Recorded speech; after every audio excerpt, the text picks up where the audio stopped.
Today's guest, Duke's Jonathan Brewer, is presented by C.R. Crawford Construction. This podcast is powered by Lindsey and Associates. This is Coach Jeff Williams along with Coach Bray Cook and the Mouse Brent Bender. We're live here at the ARFCA Coaching Convention. Got one of our top-notch speakers here, Coach Johnny Brewer, offensive coordinator from Duke. Coach, welcome to the clinic and welcome to the show. Yeah, I appreciate it. This is kind of full circle for me. I think probably about, 20 years ago, somewhere around there, I actually came with Rob Bray. Yeah.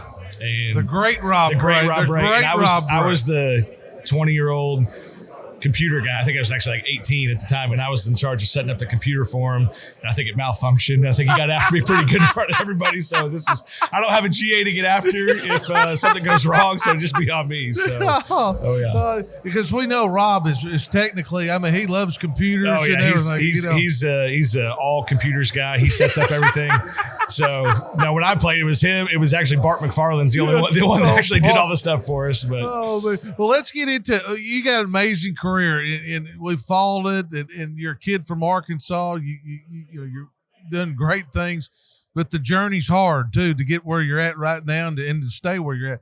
Talk to us growing up in Rogers, Arkansas, playing for Ronnie Peacock. Talk about Brad Bowden, Bart McFarland, those guys and that staff, Rob Bray, and those guys.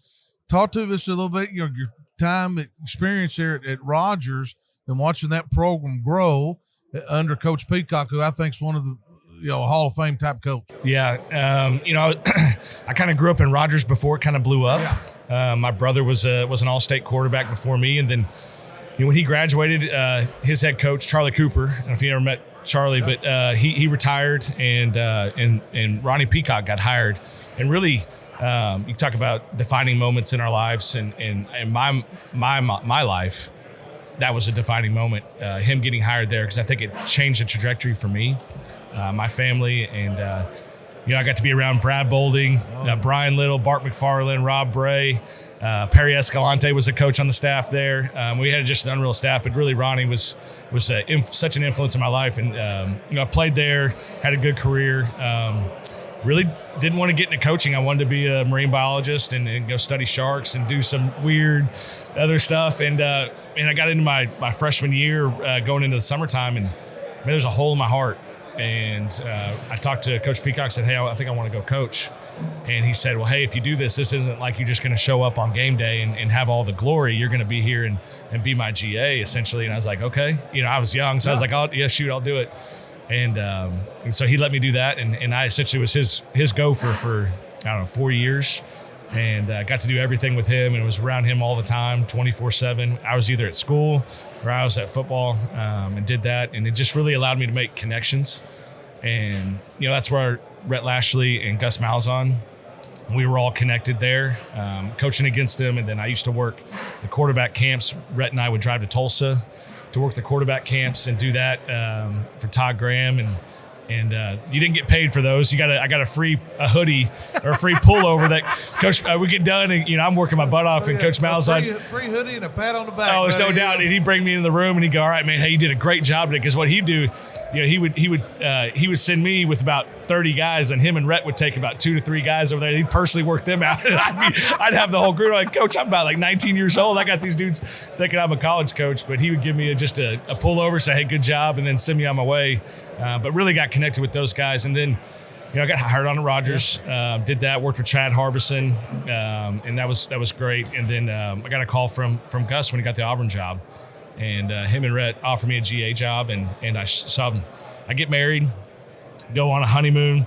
I'm in a junior high basketball gym in Harrison, Arkansas, teaching layup lines or whatever, and I get a call from Rhett, said, "Hey, we just got the job. Do you want to be a GA?" And I said, "Yeah, let me call my wife. I just got married." And so I call my wife. She starts crying. She had a whole life built for us in Rogers and what we were going to do. And she was going to be the volleyball coach and whatever, and I'll be the football coach someday. And the Lord just had a different path for us. And so I left her, and I said yes to the job, was there on a Friday for an OV. I took off and drove to Auburn, and we used, funny story, we took all of our wedding gifts, or gift cards, essentially.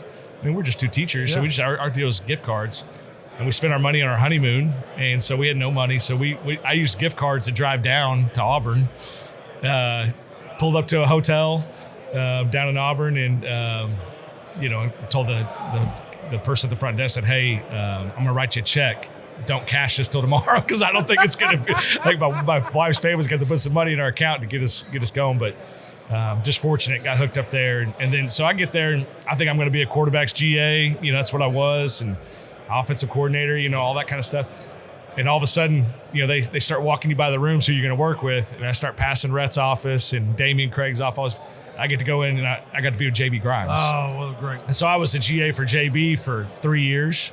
And I had no idea about offensive line play. I mean, I could just do the typical coordinator, hey, you block down here, you do here, and you pull and do this. And, there's no technique. I mean, you're not teaching any of that stuff.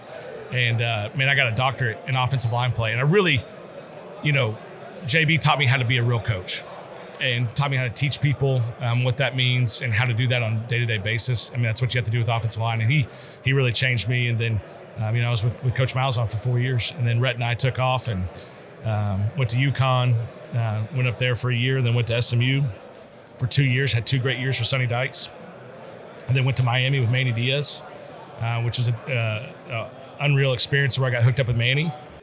Talk to everybody about Manny. Manny's such a great guy. I mean, he's been here, spoke in this clinic, and there at Miami, he was connecting obviously his dude. Talk to a little bit of our audience about Manny Diaz as a person and a coach. Yeah, Manny's a true players coach, cares about the players. He's very analytical. He knows scheme and ball, but has a great personal relationship. And I told Rhett this when I left, and I left SMU. It was a big deal because it was the first time I kind of left him in about 12 years. I've been with him for a long time, and Manny's probably one of the only people I would have left to go work for. And I just truly trust him and believe in him and believe in what he does, not just for the players, but for the coaches. And I just saw it firsthand in Miami. I was like, this dude is a true leader. And so he's a great guy. He's a great dude. And he's done great things for me. Well, you're at Miami, Rhett's going and boom, and you're off to Duke. Talk a little bit about that breakup. I mean, you've been on that kind of like Eli. Yeah. A lot like Eli, was on that Malzahn tree and everything's going and then the breakaway. Yeah. You got to go out on your own. You got to go out on your own. You kind of, experience. It's you got to do something out of your comfort zone. I think it's, in our profession, it's easy to stay and do what you do. And I love the staff I worked with at SMU. We had great kids. Great coaches. I'd been around those guys for 4 or 5 years, Rob Likens and Garen Justice, guys like that. And but it was time. It was time to go out and do my own thing. And I couldn't have picked a better spot, especially with the head coach I work for. And so I probably wouldn't have done it if it had just been some random person I didn't know. I believe in working for people because they look out for you when times are bad. And so it was a right opportunity presented itself. It was the right opportunity for me to go and do it. And so it's been an awesome experience. Well, great. And you got another Arkansans out there, Jeff Nord, Fort Smith Southside guy. That's your offensive line coach there at Duke. Y'all had a phenomenal year.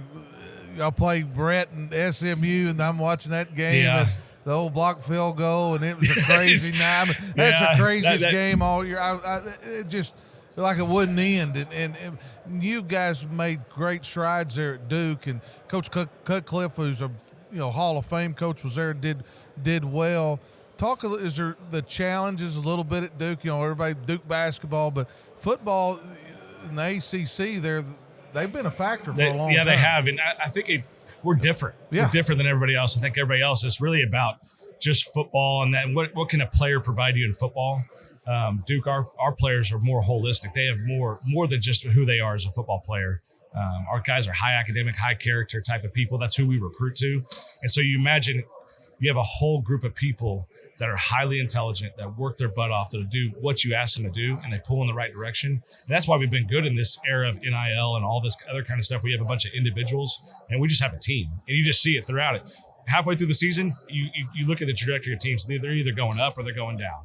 And if they've been projected really high and they ain't doing as good, then everybody starts breaking off. And you watch our guys, they don't even care. They just play the next play each game, and so it's been an unreal experience. I mean, phenomenal. I mean, I keep up, of course. I keep up with people more than I do teams a little bit. Like you're on there and Jeff, and just watching phenomenal year. Bray, something that, on this podcast we've been talking about, I think it's very important that we address this, especially you being an Arkansas guy. Being from Rogers, where's the place to eat for you? When you're back in town, where's the spot that we'll find you? I tell you what, I should get like free meals when I go to this place. I actually was on a Duke podcast when I got hired. Yeah. Right, you can imagine it's a guy from Arkansas showing up in North Carolina, and they're like, where do you go eat at? And I, without even hesitation, was Monte Ne Chicken. I don't know if you guys have been on Monte Ne Chicken. Yes. And people don't understand. I was like, we had our birthday parties there. I would go there. You go there, you get white bean soup right off the deal. You get a salad, and then it's just family style. There's no menu, and the only thing you choose is what dessert you want and what do they have in season. I said it's that good, and I tell the guys all the time. They have no idea. I'm like, I promise you guys, it's one of the best food spots I think in Northwest Arkansas, but obviously in Rogers. So yeah, that's a perfect answer. Yeah, great answer. Answer. The follow-up question.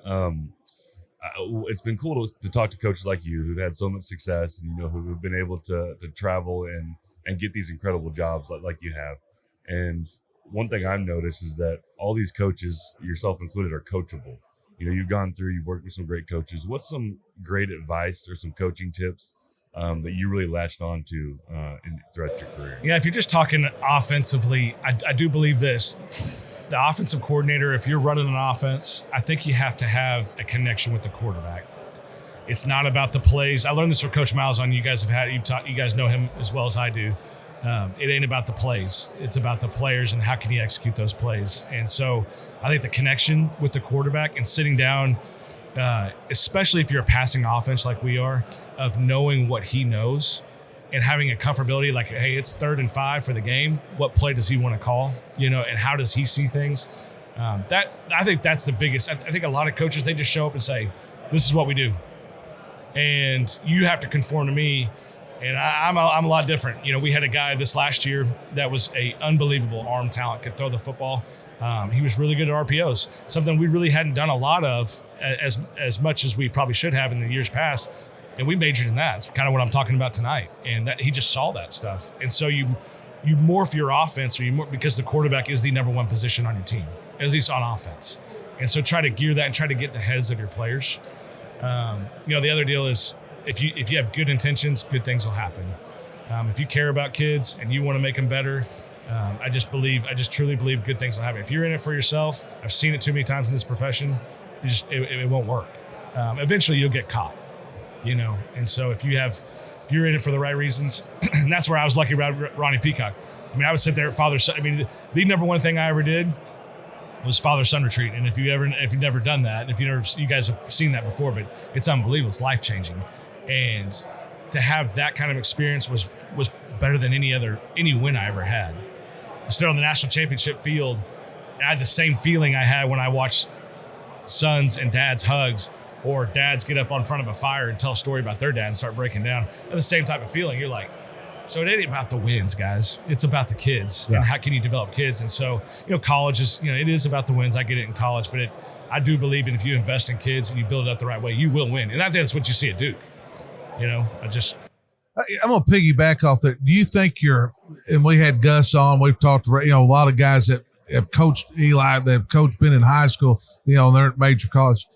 And you talked about getting your players, do what your players can do. Do you think that's a big time high school background? Because high school, you get what you get, 100%. Yeah, you don't get to go recruit well. But you only get what you get. When I was coaching, you only had what you had. So you had to develop young kids when they were 7th, 8th graders coming up through your program. But you only had what you had, so you had to more for what you did. I remember one year at Rogers, we had 2 quarterbacks go down. And we put in the dead tee. We had Cam Prock was our offensive coordinator. We put in the dead tee just to give us a chance to win. Yeah. This is what we have to do to win this game. Forget all our egos and what our name and our logo of what we do on offense. Because Ronnie was an air raid. We're going to throw it. You saw it live when you beat us in the state championship game. Like, we're going to throw it a bunch. And to change it to try to go win games doing this way. And so, whereas I think college is just, no, this is the only thing I know, and this is what we'll do, and move on from there. Well, Coach Brewer, nice to meet you. We have a lot of good friends from Rogers. You do have one thing that is very unique to you as a coach at Duke. You worked for a coach in Manny Diaz that left Temple undefeated. Yes. That's amazing compliment. That's unreal. Yeah. That is an accomplishment right there. No doubt. And I must say that this year it's like bam, bam, bam. You could be down by 14, then the next time it comes through, you could be up by 10. Yeah. It was just incredible how y'all did it on offense. And talk to me a little bit about the ACC of today. That is a very good league that there's not that much of separation from the top tiers to the bottom. Would you agree with that? Yeah, this isn't the first stint in the league. I was at Miami and I saw it firsthand. Every game you go into, there's not a lot of separation. I think we were 7-1 in fourth quarter one-score games. That kind of goes back to Dave Feely, our strength coach. If anybody ever gets a chance to want to go out and visit a strength coach, you come visit our guy. He's elite. But the ACC from top to bottom, I mean, the games are so close. The talent, I think the talent level, I think the coaches do such a great job in the league. And, like you said, we're in an overtime game against SMU that's playing in a playoff. We're in a late third quarter game against Miami. We're in a fourth quarter game against Georgia Tech. We're right there. And it's every game. It's just, can you bring it every game? And like I talked about, that goes back to culture and what you have. Because in the second half of seasons, when people have put they put expectations on you that have no bearing of what's happening, and all of a sudden you have to play through that. What shows up from there. So, well, let me ask this. I'll piggyback here talking ACC. Y'all's big rival kind of hired a big time coach over there, Bill Belichick, and Mike Lombardi. We know Mike. And talk to us a little bit that dynamic. Coach Belichick coming in North Carolina. That ain't very far down the road, and, No. and that dynamic and NIL portal. How's that looking for you guys? Yeah, excited to have Coach Belichick in the league. It's pretty neat, growing up and watching him with the Patriots and watching Tom Brady and all the things that they did. And I think it just shows, you talked about the ACC bringing in a Hall of Fame coach in the ACC, and it shows the caliber of our conference, and people want to be here in our conference. So we're excited about that. Obviously, we beat North Carolina last year, so that's a good thing, right? Oh, yeah. But no, the NIL era, that's we're extremely competitive in that. But people shouldn't want to come to Duke just because of that. They want to come for the culture, the academics, the betterment of who they could become at the end of their 4 to 5 years, and then the money's great on top of that. Yeah. Do y'all have pretty good support? Let's kind of throw it out there. Duke's a high academic school, and there's people going out and getting big time jobs and giving back. Do y'all have a pretty good base there? Oh yeah, we have our guys. We do our guys do stuff that are a little bit different than normal schools. Our guys have a chance in the summertime to go out and do internships in New York, Washington D.C., stuff like that, because of the connections of Duke. And so it's more so, hey, when you're my age, you're 37, and probably football is probably going to be over for you at some point during that lifetime right there. You got another 30 years you got to live. And what can the Duke degree do for you? What can the logo do for you as you walk in? And you played football there, right? You played at a high level there. It can accelerate your life. You guys know that. Oh, yeah. No doubt. Greg? So you're speaking here at the clinic. What are we going to learn? What are we going to hear? What are you going to cover? You guys have experienced this, and I've been a high school coach. I've sat in many clinics before. Guys get up there, and I think there's a place for philosophy and culture and that kind of stuff. This is next clinic. This ain't it. Okay, we don't care about how many ice cream. Yeah, no doubt. I stats don't matter. That stuff don't matter. That stuff does matter. I shouldn't say that, but you're going to get what we do in tempo, how we teach that stuff, tempo RPO, tempo shots, how we do how you play fast. I think people talk about all the time, hey, we play fast. This is what we do.